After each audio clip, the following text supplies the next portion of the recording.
சிறகை விரிக்கும் வண்ண பறவைகளே, என் கதையை கேட்டால் உங்கள் சிறகுகள் தன்னால் மூடிக்கொள்ளும்.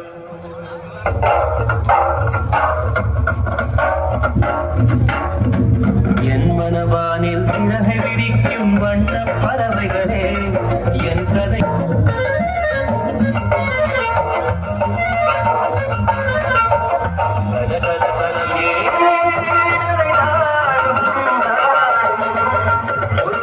பாட்டானாலும்